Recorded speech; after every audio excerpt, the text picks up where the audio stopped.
We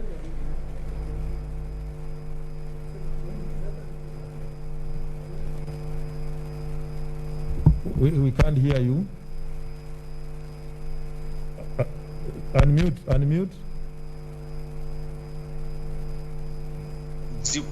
Mheshimiwa Speaker, unanipata sasa? Sasa tutakupata. Haya, asante Mheshimiwa Speaker kwa kunipa hii fursa ili kuchangia huu mswada wa mageuzi ya katiba. Kwanza Mheshimiwa Speaker, ningependa kujibu swali ambalo limeulizwa ya kama huu ndio wakati mufti wa kubadilisha katiba, ama kama kuna uzuri wowote wa kubadilisha katiba huu wakati. Nipende kusema Mheshimiwa Speaker, wakati tulipitisha katiba ya mwaka wa 2010 tulipitisha tukijua kwamba kuna 20% ambayo haikuwa nzuri sana, na tukasema tupitishe hivyo hivyo ili wakati ukifikia tunaweza badilisha ile kutengeneza ile 20% ambayo haikuwa nzuri sana. Mheshimiwa Speaker, katika kuchangia huu mswada, upenda sana nianze na mambo ambayo ni chanya ama positive aspects, ndio nije yale ambayo ni hasi. Lakini kwa leo nitaanza mambo ambayo ni hasi yaliyo katika huu mswada, alafu nije ambayo ni chanya, kwa sababu unaweza ishiwa na muda bila kuongea mambo ambayo si mazuri sana katika huu mswada. Mheshimiwa Speaker, kwa mwananchi wangu wa Taita na Taveta, alitoa mawazo yake mengi sana ya kuchangia huu mswada ambayo mengi hayajazingatiwa ama hayajaangaziwa katika huu mswada. La kwanza Mheshimiwa Speaker ni kwamba 62% ya gatuzi la Taita Taveta iko chini ya mbuga za wanyama. Kwa hivyo katika mapendekezo ya Taita na Mtaveta tulisema ya kwamba ile mbuga ya wanyama ipate kuwa game reserve badala ya vile ilivyo national park, ili mwananchi wa Taita Taveta afaidi moja kwa moja kutokana na rasilimali ya mbuga za wanyama. Hilo halijaangaziwa ama halijawekwa katika huu mswada, na kwa hivyo mwananchi naye mwakilisha wa Taita Taveta hana furaha. Ukiangalia Mheshimiwa Speaker, mbuga ya wanyama ya Masai Mara iliyo katika eneo bunge la Narok inafaidi wale wananchi na pesa nyingi sana, ile tunaita on source revenue. Lakini kwetu hatupati faida hata kidogo, lakini tunapata maafa. Kama tunavyoongea saizi kule katika eneo bunge la Voi, maeneo ya Buhuta, wanazika mtu leo kwa sababu aliuawa juzi na ndovu aliyemfuata mpaka shambani kwake, na mimea inaliwa na wanyama. Lakini kupata fidia yenyewe imekuwa ni ngumu, na kupata pesa za kutumia kuweka nyaya za stima ama fence, electric fence, imekuwa pia ni shida. Lakini ingekuwa ni game reserve, tungeweza kujitengenezea nyaya za stima ili kuzuia wanyama wasiue binadamu na pia wasiharibu mimea na kuua wanyama wetu. Na pia swala la pili ni swala la kufaidi kutokana na madini. Taita Taveta kuna madini mengi sana, lakini ilivyo sasa watu wanaovuna ni watu wa nje, na hata kupata zile royalties ambazo zimeangaziwa katika vipengee vya Mining Act, hatupati hizo royalties. National government imeshikilia hiyo pesa ambayo inayolipwa, na hawataki kupatia Wataita na Wataveta pesa zao. Kwa hivyo haya masuala mawili tulisema ni vizuri yaangaziwe katika BBI, kwa sababu BBI ilikuwa ni kujibu maswali ya kwa nini mwananchi wa Kenya hana furaha. Mwananchi wa Taita hana furaha kwa sababu ana rasilimali nyingi, lakini yeye ndio maskini zaidi katika nchi ya Kenya. La haula, ningependa kusema kwamba kuna masuala fulani ambayo yaliangaziwa katika mswada wa BBI ambayo yatafanya labda to support hii mswada. Katika kutengeneza katiba huwezi pata yote right, ama huwezi pata yote vile unavyotaka. Kuna mengine utapata mazuri na mengine ambayo hayakufurahishi. Mheshimiwa Speaker, yanayotufurahisha katika huu mswada wa BBI, la kwanza ni maeneo bunge. gatuzi la Taita Taveta liko na registered voters around 1200 na maeneo bunge ni 4. Sasa kama huu mswada wa BBI usipopita, basi yale maeneo bunge yataenda kupungua na labda tubakie na mawili ama matatu. Tukipoteza gatuzi eneo bunge moja, Mheshimiwa Spika, ni kwamba tunapoteza kama 140 million ama milioni 140. Tukipoteza mawili tunapoteza milioni 280, 280 million. Kwa hivyo sisi tunashukuru mswada wa BBI kwa sababu umesema kwamba eneo bunge ama maeneo bunge yote 4 yatabakia kati ya huu mswada wa BBI unapopita. La pili, Mheshimiwa Spika, ni kutia nguvu ugatuzi ama strengthening ya devolution kupitia kuleta rasilimali nyingi zaidi katika magatuzi. Saizi katiba ya 2010 ambayo tunabadilisha inasema ya kwamba 15% iweze kwenda kwa magatuzi. Hiyo ndio pesa ya chini zaidi. Lakini huu mswada wa BBI unasema ya kwamba pesa itaenda kuongezeka mpaka 35%. Wale wanaopinga BBI, Mheshimiwa Spika, wanasema ya kwamba kama imekuwa ngumu kuleta 15% katika magatuzi, je, hii 35% itatoka wapi? Mheshimiwa Spika, wakati tukipigana na ugavi wa rasilimali tulikuwa tunapigania pesa iongezwe kutoka bilioni 316.5 billion na iongezeke mpaka 370. Iliweza kuongezeka na pesa zingine zilitoka kwa zile zinaitwa grants zikafanywa kuwa shareable revenue.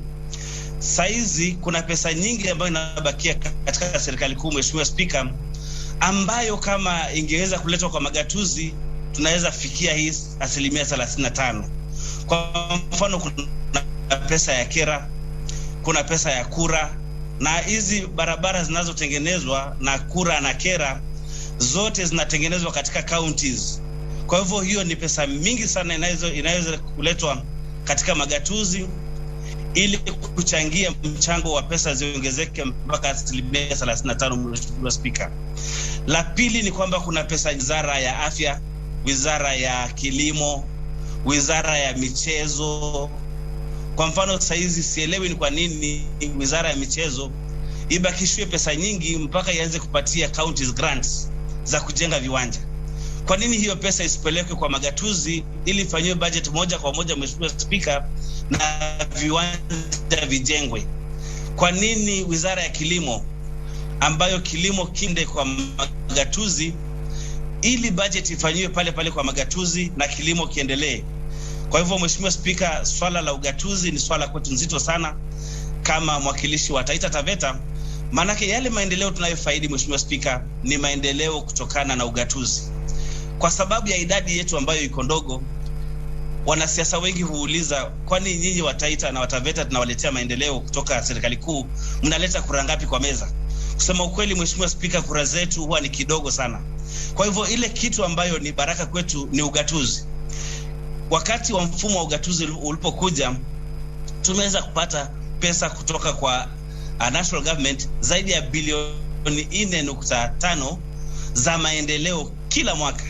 Kabla ya ugatuzi, Mheshimiwa Spika, tulikuwa hatupati hizi pesa, lakini wakati wa ugatuzi tumeanza kupata pesa nyingi za maendeleo. Na Mheshimiwa Spika, ukiangalia baada ya ugatuzi kuanza 2013, hakuna mradi uliofanywa katika gatuzi la Taita Taveta kutokana na pesa za serikali kuu ambao unazidi milioni 200.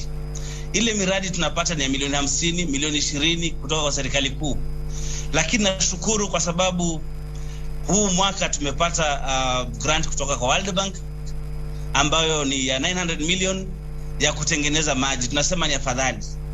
Lakini ukiangalia kwa magatuzi mengine, kwa mfano kama niliuliza swali katika bunge yetu mwaka wa 2018 katika wizara ya maji, watu waambie ile miradi yote ambayo imefanywa Kenya nzima. Nilishangaa, Mheshimiwa Spika, niliona Embu walipata mradi wa 2.5 billion kuanzia 2013 mpaka 2018. Murang'a ilipata mradi wa 6 billion, miradi ya 6 billion ya maji. Elgeyo Marakwet ilipata Aror na Kimwareri nyingine 25 billion, 63 billion. Ukiangalia Mwache Dam walipata Kwale Mwache Dam 10 billion. Ukiangalia kwa mfano Makueni walikuwa na Thoke Dam 35 billion, lakini Taita Taveta gatuzi letu halikupata miradi yoyote. Kwa hivyo sisi ugatuzi ndio tunaopigania, manake maendeleo yetu mengi yanatoka kutokana na ugatuzi. Mheshimiwa Spika, jambo lingine ambalo linafanya niunge mkono ugatuzi ni kuweka hizi pesa za CDF katika katiba. Vile Mheshimiwa Spika nimetangulia kusema ni kwamba tuko na maeneo bunge 4 ambayo kila eneo bunge linapata zaidi ya milioni 130. Sasa hii CDF ikiwekwa katiba ni kwamba haitawahi kupotea, na CDF ni pesa ya wananchi wetu ya kulipa fees, ni pesa ya wananchi wetu ya kutengeneza infrastructure ya mashule na kutengeneza maendeleo yanayohusiana na elimu na security. Wakati tunaposema kwamba CDF imewekwa kikatiba ni kwamba Taita Taveta hatutawahi kukosa hiyo pesa. Unajua kwamba Mheshimiwa Spika, kuna watu wamekuwa kienda kotini wakitaka hii CDF iondolewe, na kwetu sisi ni mfumo wa ugatuzi ambao umeleta maendeleo mengi na infrastructure nzuri za barabara na maji kwa huo muda ambao ililetwa kuanzia 2003. Kwa hivyo sisi tunashangilia CDF, na vile CDF imeenda katika katiba, tumeshukuru sana. La 4 tena Mheshimiwa Spika ni kwamba kuna hii Ward Development Fund ama pesa ya kuendeleza ward. Hii pesa ni nzuri sana kwa sababu inahakikisha kwamba maendeleo yanaenda katika kila ward. Haitajalisha kama yule mwakilishi wa ward anaunga mkono gavana ama hamungi mkono gavana, maendeleo yataenda mpaka mashinani. Na nashukuru manake Mheshimiwa Irunga Ngata ambaye ni alileta mswada wa Ward Development Fund.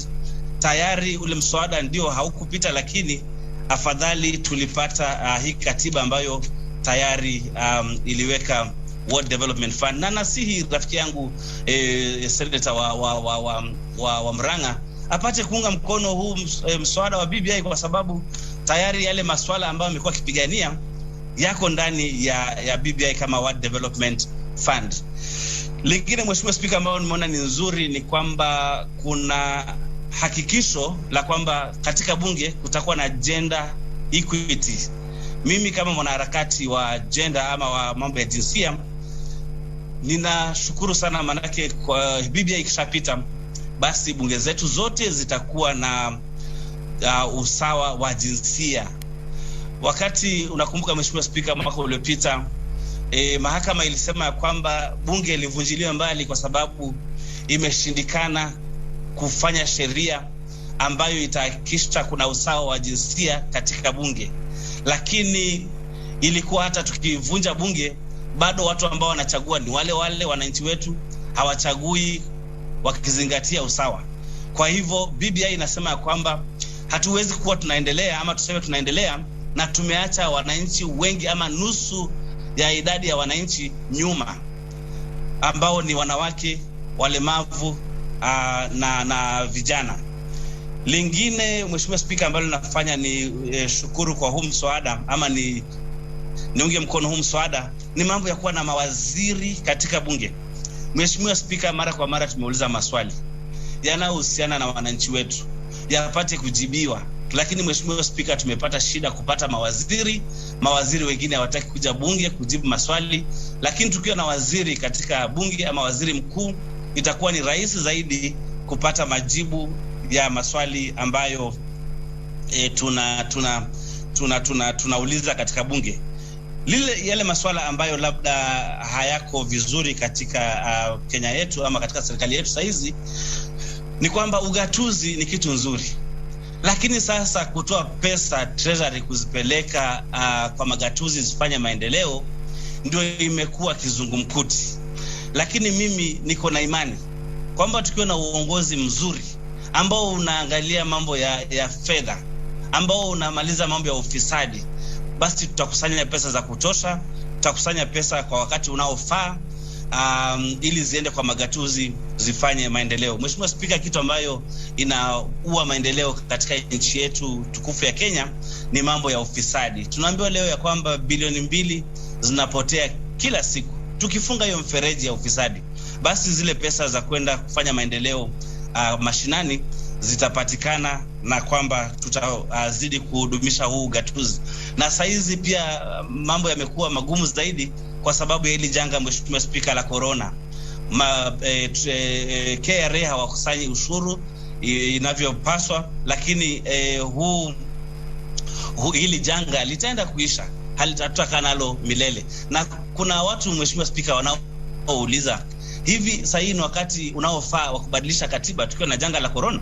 Lakini huu mchakato ulianza wa kubadilisha katiba ulianza hata kabla hili janga kuja. Na je, tukisema kwamba hatutabadilisha katiba saizi na yale mazuri yote yaliyoko katika hii katiba, kwani tuna contract gani na hili janga? Litaisha lini? Hatujui janga la corona litaisha lini.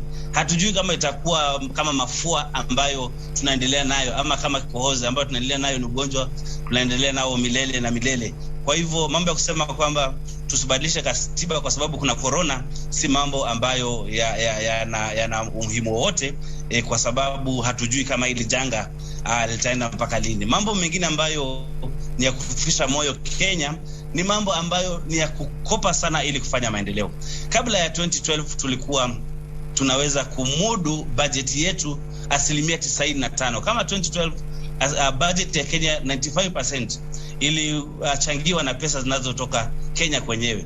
Lakini la kufisha moyo, Mheshimiwa Spika, ukiangalia saizi bajeti ni 3.6 trillion, Mheshimiwa Spika, katika nchi ambayo haikusanyi hata zaidi ya trilioni 2. Inakusanya chini ya trilioni 2, kuonyesha ya kwamba huu mwaka wa pesa unaokuja wa 2021 2022 bado tutaingia bonde la kukopa zaidi ya 1.6 trillion. Kwa nini tusiishi within our means, Mheshimiwa Spika? Kwa nini tunaishi na madeni? Sasa tuko na madeni na tunaendelea tena kuingia kwa madeni na tunaendelea kuingia kwa madeni zaidi. Sasa Mheshimiwa Spika, hili jambo ndilo linalofisha moyo, kwa sababu tunaongea mambo ya ugatuzi na ugatuzi ni mzuri, lakini kama pesa yote tutakuwa tunatumia kulipa madeni ambayo tena hayajafanya maendeleo kwa maeneo mengine, yanafanya maendeleo kwa maeneo mengine, lakini maeneo kama Taita Taveta hawapati hiyo miradi. Lakini ikifikia na wakati wa kulipa, tunalipa sote. Kwa hivyo Mheshimiwa Spika, hili mambo la good financial management na debt management strategy lazima tuliangazie,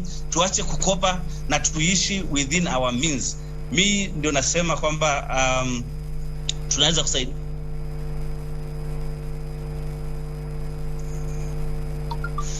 Swala la mwisho kabisa Mheshimiwa Spika, ni kwamba watu wanauliza, je, huu mswada tunaweza kubadilisha? Mheshimiwa Spika, ninasema kwamba huu mswada hatuwezi kubadilisha kwa sababu unatoka kwa wananchi, na huu mswada umepitia kwa county assemblies, hawakubadilisha.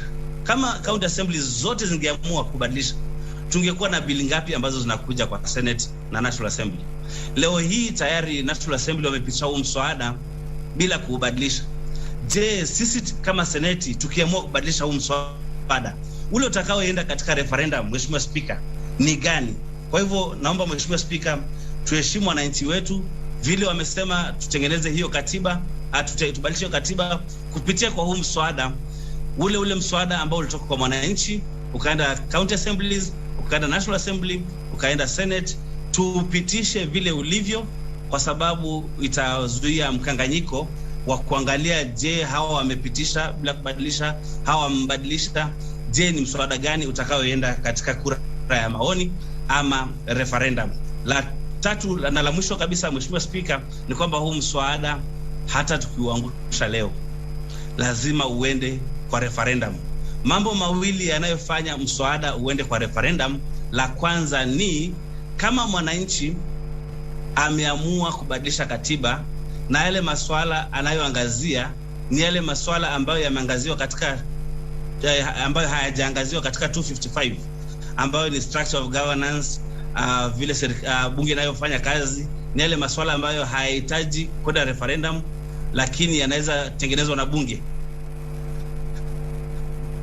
Ukienda kwa bunge na bunge iamue kupitisha, basi ule mswada utaenda kwa president na utatiwa kidole na utapita.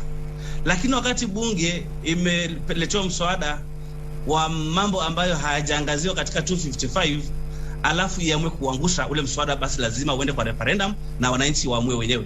Mswada mwingine ambao lazima uende kwa referendum ni ule ambao umeangazia masuala mengine yaliyo katika 255 ambayo ni structure of governance na working of parliament na mambo ya how to change the constitution.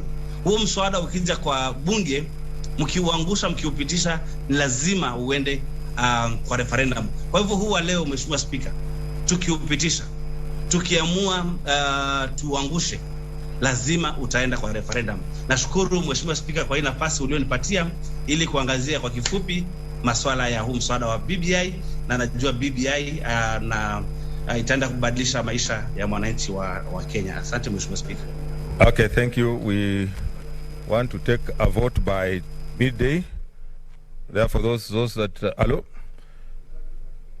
yeah, saying we want to take a vote by midday. So those I'm going to give an opportunity. Please try to keep them short. Senator Chila Yako by virtue.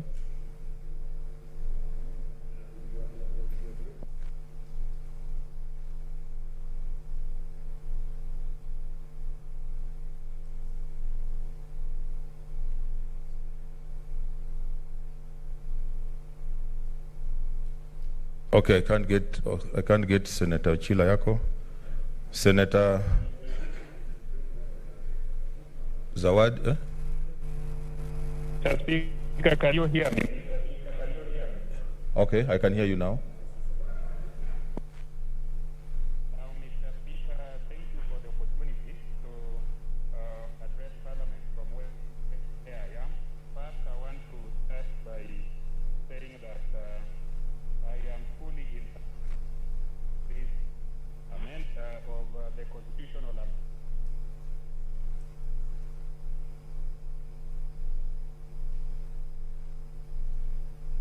And Mr. Speaker, the Committee of Parliament for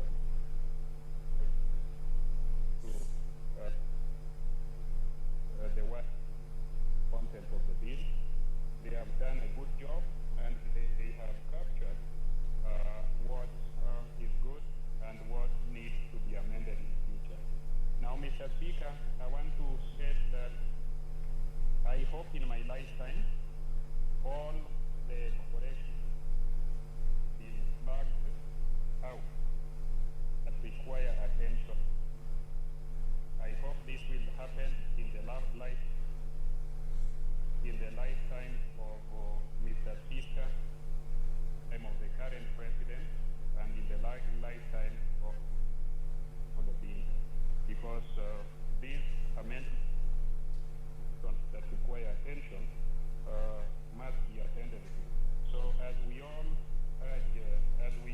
all Kenyans to be in support of this bill, as we urge all Kenyans to be in support of this constitutional amendment bill, let us give them hope that what has been raised will be attended.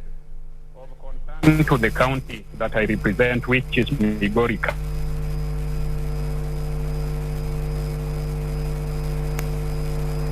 County, we want more constituencies. A county which is popular, we want more resources allocated to that particular sub-county. We had hoped that we would be one of the beneficiaries of additional constituencies. We want more constituencies to be allocated to Kuria, one additional sub-county to be carved out of Kuria West sub-county. Unfortunately, that has not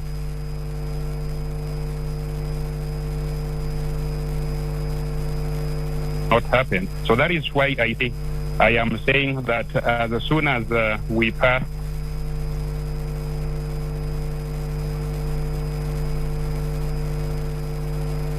the constitutional amendment bill, those have benefited constituencies should not adopt the selfish approach and say that the rest of Kenyans should be ignored, should be left behind, and should not benefit from additional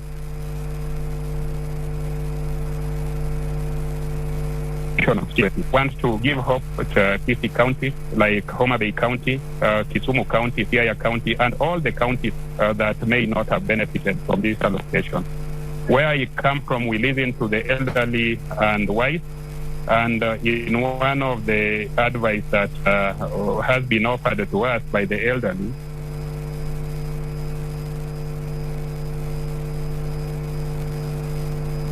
I think we can't follow. is that if you were... Senator Ayako, we shall hold your time until your network is stable. So let's get somebody, because we can't hardly follow what you're saying. Okay, we shall hold your time. In the meantime, let me get Senator Ndwiga. Senator Ndwiga.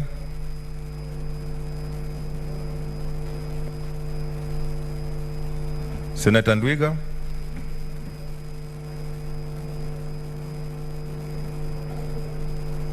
Hello? Yes, Senator Ndwiga. Yes, Mr. Speaker. Can you hear me? Yeah, we can hear you. We need to see you now. Yes, thank you. Now, Mr. Speaker, I am happy to, and I thank you for giving this opportunity to contribute to today's debate.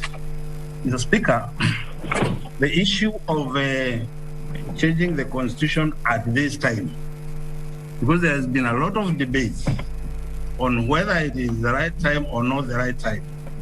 For some of us, Mr. Speaker, there is no right time to change the constitution. There's no better time than now. And Mr. Speaker, I would like to go down history lane. In the days when we were in opposition, some of us will remember that my county, Kondem, for 10 years, we received from governments 15 million shillings only for development for 10 years. Mr. Speaker, those are some things we cannot forget. And remembering that, 2003 is when we got respite, when CDF was introduced. At least we saw some kind of development, some kind of development through CDF. And Mr. Speaker, and therefore, Embus and my people voted overwhelmingly for the constitution we have currently, just because they were remembering how they suffered in the earlier days and the usefulness of devolution. Without devolution, Mr. Speaker, there is no way that funding and the development will reach the grassroots. It is not possible. Mr. Speaker,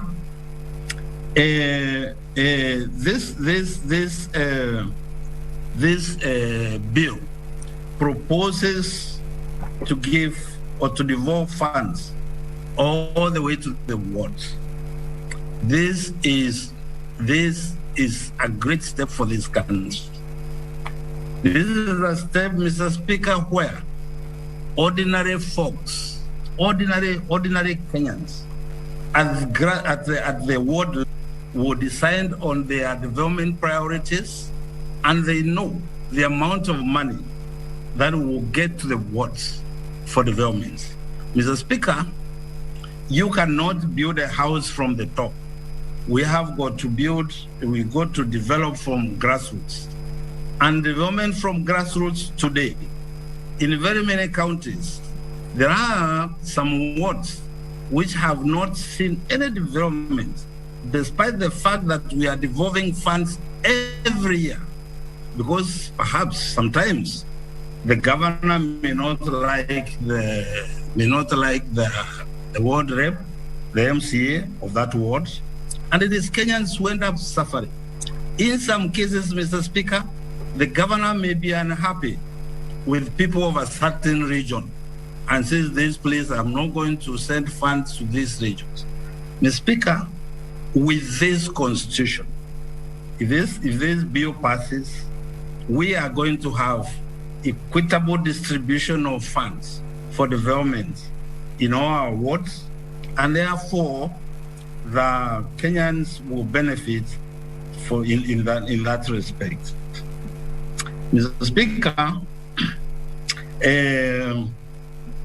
the issue of the new constituencies. In Embu, Mr. Speaker, I know we are benefiting one constituency. What that means is that we are going to get an additional 100 million shillings plus every year for development, additional, on top of the CDF, on top of what we are devolving to the counties currently. Now, but the most important thing, Mr. Speaker, in that respect, is that for a very, very long time in our parliament, there was no equitable representation. What now this bill proposes is that in this republic, constituencies will be as nearly equal as possible. And that is what the Constitution requires, so that Kenyans are treated equally. A vote from any member of parliament is equal. All votes are equal in parliament. Mr. Speaker, it is so unequitable today when you call for a vote and a vote from a senator from a county which is populous is equal to a senator who represents 100,000 people. Mr. Speaker, that is not fair at all. It's so unfair. In fact, Mr. Speaker, this bill proposes is what Kenyans would want and is what Kenyans have fought for. Indeed, Mr. Speaker, is what the struggle for independence was all about. Mr. Speaker, there's a lot of debate about where the funding will come from. There are people who say that the 5%, now what we've got now does not get the constituencies. What I know, Mr. Speaker, is that there is no county that is owed money by government. By the end of June, all counties will have received all the funding that we as Senate allocated to counties. What I do know is that there's a lot of money that remains in Nairobi. And I'll give you an example. As you know, I am the chairman of the Agriculture Committee. And I know, Mr. Speaker, agriculture is a devolved function. There are so many functions which the ministry is pretending to perform at the ministry level, functions which ought to be done by the counties. Mr. Speaker, the Maputo declarations didn't decree that agriculture should be funded at 10% of the budget. But when you talk to counties, my committee had a meeting with all the governors on agricultural issues. And the governors didn't tell us that the issues that they have no problem allocating 10% of their resources to agriculture, but the funds were not enough then. So with the 35% increment, that those funds are going to be available. And I do know, Mr. Speaker, that at the Ministry of Agriculture today, there is so much money that remains there. I want to congratulate the Minister for Agriculture, Mr. Munya, because he has tried his best to distribute some of that money, particularly in coffee growing areas, issues of modernizing coffee factories and so forth and so on. But that's the work of counties. That funding ought to be with the counties so that the counties can do that job. The money should not be at the headquarters at all. Crop development is also at the ministry. Mr. Speaker, that now is not proper, because agriculture being a devolved function, such finances ought to be with the counties, so that the counties now can improve on extension services. This country is lagging behind in agriculture, because we at one point we lost one critical a function of agriculture, and that's extension. Extension services are no longer in existence anywhere in this republic. And without extension services, we cannot pretend to be an agricultural country. We really can't, because you may have CARI who will develop new crops and will develop new varieties, but who is going to show farmers and teach farmers how to propagate the same crops? Mr. Speaker, we want counties to get additional funding, so that then we can sit on them to establish proper extension services. Mr. Speaker, where I come from in Embu, again, when I was growing up, we used to see khaki-clad agricultural extension officers every week come to inspect what we were doing. Make sure that you applied your fertilizer in the correct fashion, make sure that you have used the best pesticides. And if you look at the graphs, Mr. Speaker, it's at that time when this country was at the peak of production, at a time when we did not even have a lot of land under coffee cultivation. We were able at that time to produce in excess of 140,000 metric tons of coffee every year. Today, Mr. Speaker, we are doing 32,000 metric tons with all the expansion of coffee everywhere. Why, Mr. Speaker? Because very many farmers have left coffee farming. They have abandoned coffee farming. And in very many places today, you will find coffee bushes on farms, which will produce literally nothing. So, Mr. Speaker, we are advocating for the 35% increment to counties, so that then now we can have counties engage in extension services. I thank you, Mr. Speaker, and because I know time is limited and if other people would want to contribute to this bill, I will support this bill, and I urge members to support this bill. Once again, reminding them that in the days, members of parliament sometimes forget. We think what happened yesterday cannot happen tomorrow. In the days when we were in opposition, Mr. Speaker, and I said at the beginning, that my county received less than 15 million shillings for development in 10 years. Mr. Speaker, that is why I am solidly voting for this bill, and reminding members of our members that those years, and we are again going to a system where you have ministers answering questions in parliament. Can you imagine that you want something done by the government and the minister tells you, yes, we will do it when funds become available? Mr. Speaker, you are left at whose mercy? Right now, we know the funding that will come to the counties, and we will follow that with our counties to make sure that proper utilization of those funds is done. I thank you, Mr. Speaker. Senator Zawadi.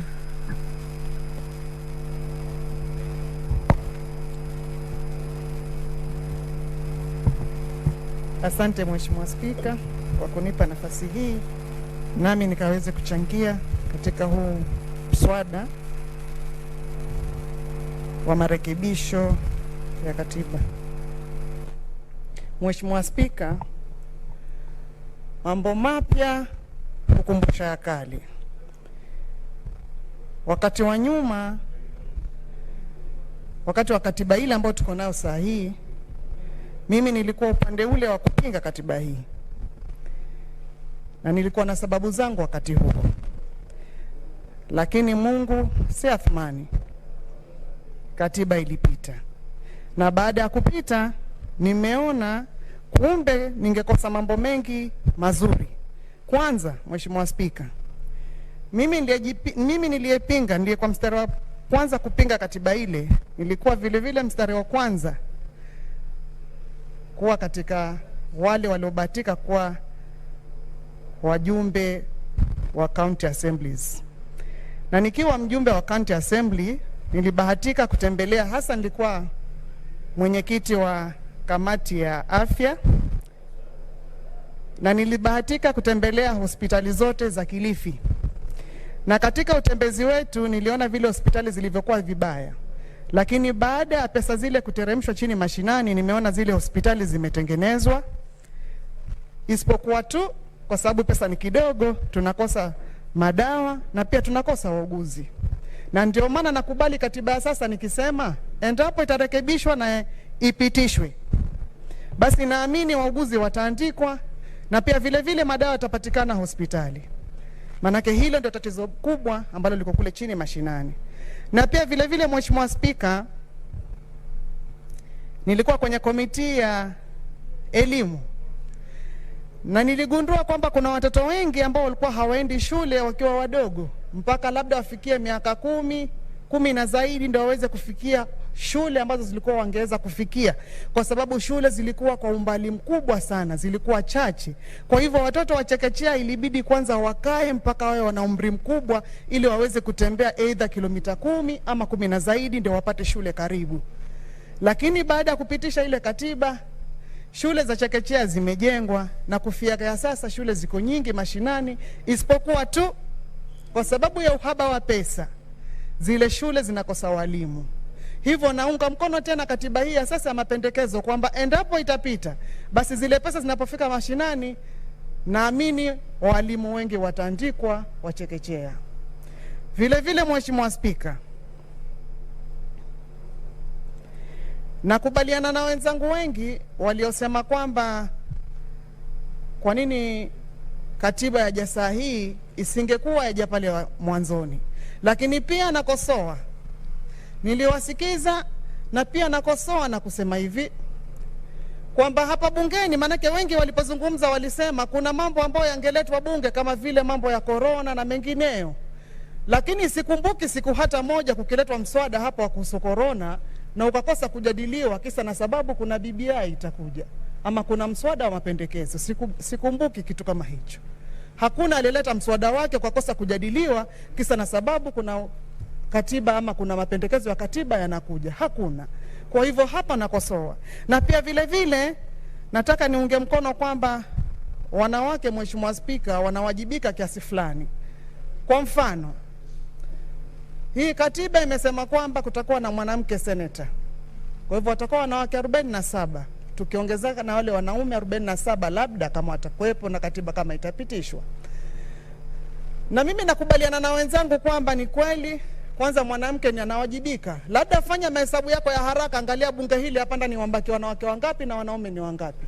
Alafu fanya hesabu yako wanaume huwa ni wangapi kwa bunge hili na wanawake huwa ni wangapi, alafu fanya mahesabu yako utakuta mwanamke anawajibika. Ndio maana wengi wako hapa ndani wakisikiza ile mswada vile unavyoendelea. Hivyo basi nakubali mwanamke mmoja awe katika Senate. Na pia vile vile ningetamani sana kama angebakia kule kwa National Assembly pia kuwe na mwanamke, kwa sababu pia kuna changizo kubwa sana ambazo mwanamke angefanya kule wakati akiwa kule. Kwa hivyo ningekubaliana sana kama mwanamke angekuwa National Assembly, na pia vile vile tuwe na mwingine katika Senate. Na pia vile vile, Mheshimiwa Spika, nataka nishukuru pia katiba ile ambayo tuko nayo, kwa sababu nikiwa vile vile County Assembly, kwa sababu nikiwa Senate sina uwezo wa kutembea kaunti nzima, lakini nikiwa County Assembly niliweza kutembea. Niliona waheshimiwa wengi walikuwa wanatengeneza miradi yao, na kuna waheshimiwa wengi kule kwetu sisi hatukuwa tunajua majosho ya ng'ombe. Josho la ng'ombe labda niseme ni cattle dip. Sahi kuna majosho mengi sana ya ng'ombe yamejengwa. Kwa hivyo ng'ombe zetu zinaweza, wale ambao hawana uwezo wa kuogesha ng'ombe zao kwa madawa, sahi wanaenda katika majosho yale na kuosha zile ng'ombe zao. Hivyo Mheshimiwa Spika, ninaamini endapo pesa zitaongezeka katika magatuzi, naamini kuna maendeleo mengi ambayo yatapatikana ambayo hapo nyumaye yalikuwa hayapatikani kwa sababu ya uhaba wa pesa.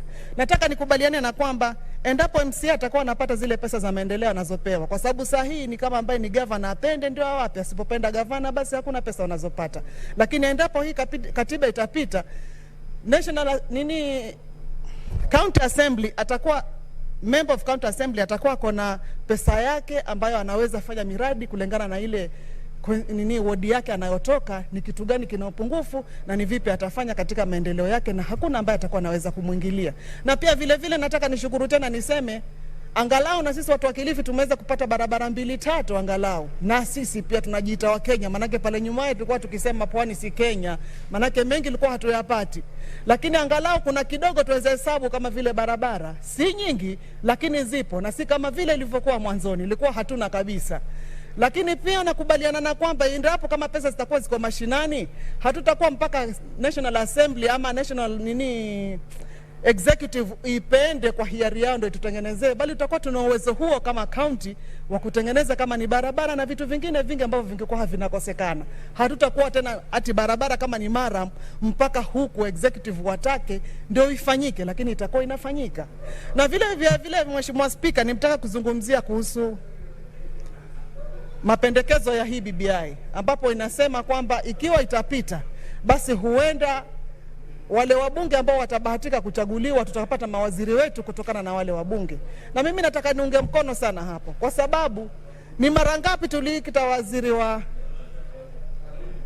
wa kilimo, hasa wakati ule walikuwa wanaitwa nzige wale. Tulisumbuka sana kuita waziri wa kilimo na ilikuwa ni vigumu sana kupatikana. Na vile vile nakumbuka waziri wa barabara tumemuita mara nyingi, lakini inakuwa shida kupatikana. Kwa nini? Na hapo ndio maana naunga mkono tena katiba hii ya mapendekezo. Endapo itapita, basi mawaziri kama watatoka hapa, haina haja ya kwamba tukawafuate mbali. Tukimtaka tuwampata hapa, manake ni mmoja wetu, tuko naye, twala naye. Kwa hivyo ni haraka sana kuonana naye na kutatua mambo ambayo tutakuwa tuko nao, kuliko sahihi tukiwataka kuwapata inkuwa ni mbingu na nchi, hawapatikani. Tuwatafuta mpaka uchoke, mpaka mtu inakuwa awe somebody ndio aweze kupatikana. Kwa hivyo bado naunga mkono hii katiba kwamba huenda ikipita basi kuna mazuri mengi yatakuja. Na pia vile vile nataka niunge mkono niseme, sijui kama blue economy inasemaje, manake sikuisoma vizuri ama sijepata nafasi ya kuisoma vizuri. Lakini najua iko, lakini kama imesemwa vipi hapo siwezi jua, lakini nataka tu ijulikane kwamba bahari ndio uti mgongo wetu sisi wa pwani. Tunaitegemea kwa kila kitu. Ndio shamba yetu kubwa ya kahawa, na labda ndio shamba yetu kubwa ya majani chai, na pia labda ndio mashamba yetu kubwa ya sukari. Kwa hivyo hiyo nataka niamini kwamba imeangaliwa vizuri, na kwamba mwananchi wa pwani naye hata jiona ameachwa upande wa kiuchumi, bali amekumbukwa vile vile.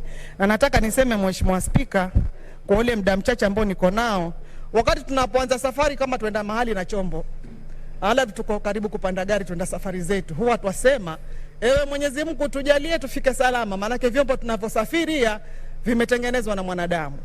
Nasema hivyo kwa nini?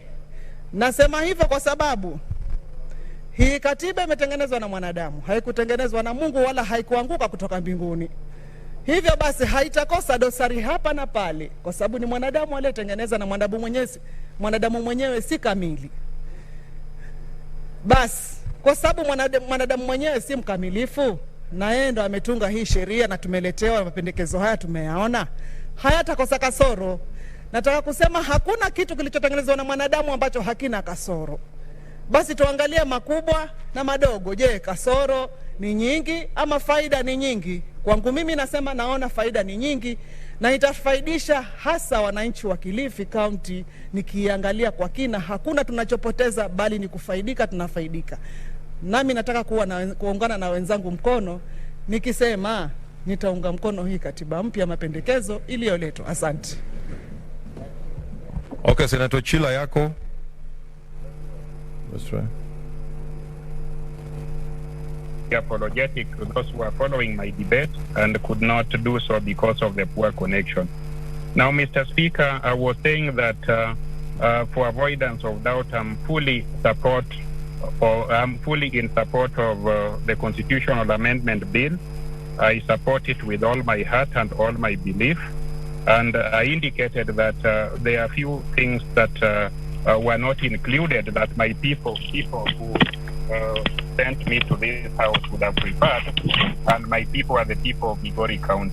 But nevertheless, my platform is a national senate in Kenya, and what benefits most Kenyans and all Kenyans also benefit me as an individual and other Kenyans that I represent.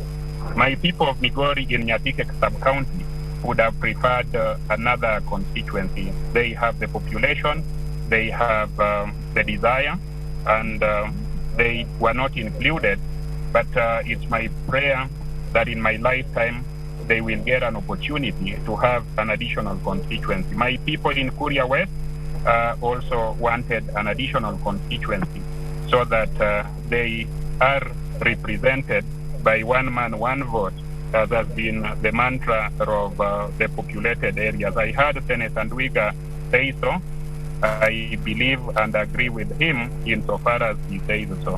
What I want to plead with my colleagues whose counties are benefiting by way of getting additional constituencies is that they should not forget us, those who are supporting this piece of legislation, this amendment to the Constitution, now that they are benefiting. There is a tendency of those who benefit to forget those who may not have benefited at the time of such benefit. So I want to urge our fellow senators whose counties are benefiting to remember those who may not have benefited but merit that benefit. Where I come from, Mr. Speaker, the wise and the old have always told us that if you want children, if you are a man and if you are a woman and you want children, you marry. If you are a woman, you get married to a man, and if you are a man, you get married to a woman. As you look for children, and in the days of the past, people used to literally look for children. Those who had difficulty in getting them would go to spiritual leaders to do so.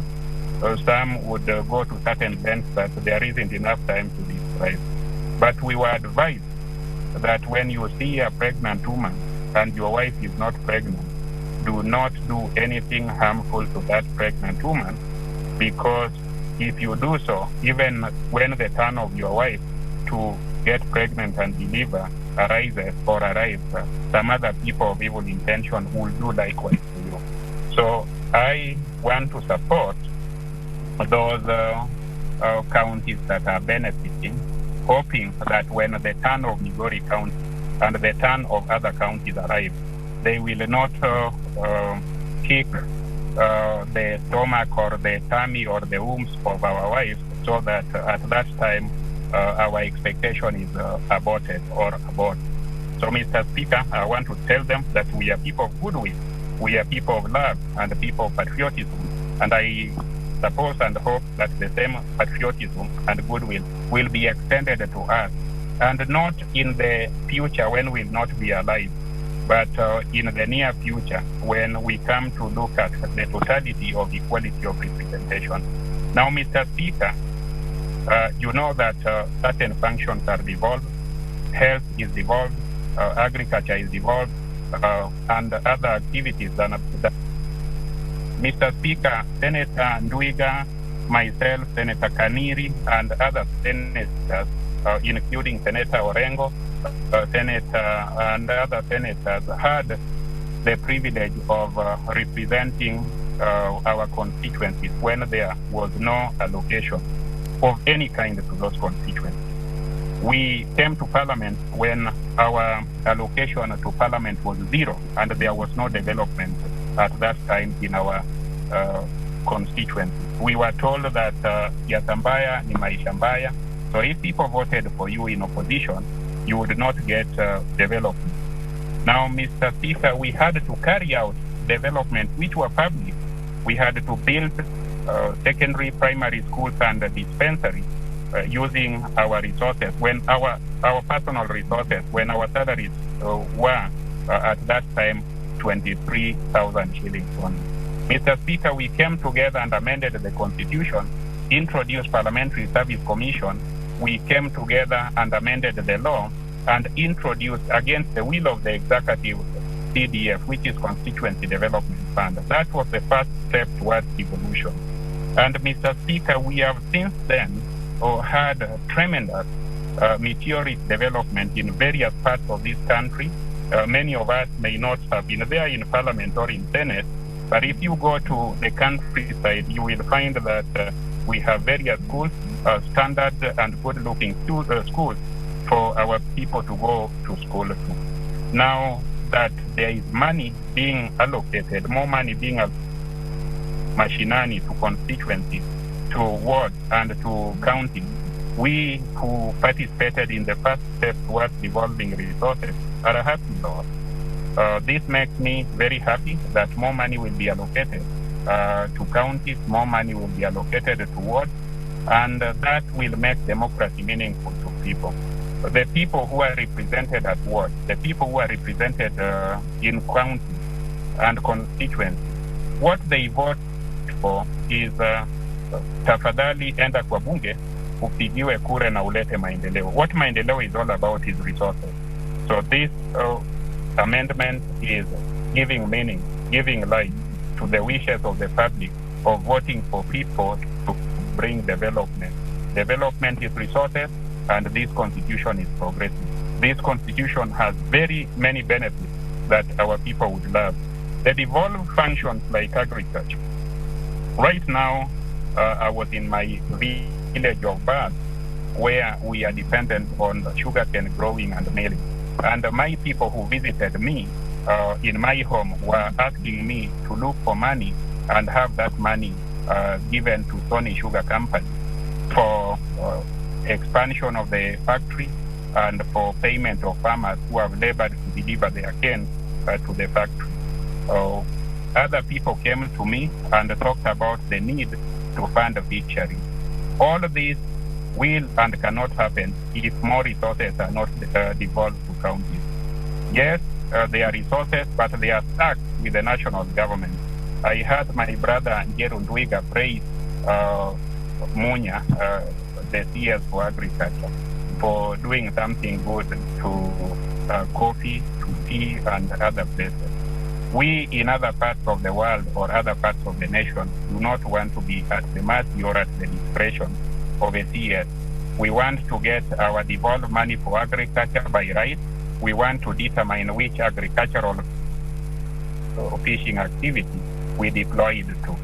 We have tobacco in Migori, in Uriri sub-county, we have it in Nyatike, we have it in Kuria East and Kuria West in abundance. But we are at the mercy or discretion of the minister. So when money is increased to 35%, if it is taken or X'd out of what is left at the national stage, then we will use it at our discretion. We do not want to be at the discretion of somebody who is not living in our village. I am sure the Meru people, the Tarakaniti people, and all people in central Kenya would love that money to be allocated to them, so they use it at their discretion and in line with their preferences.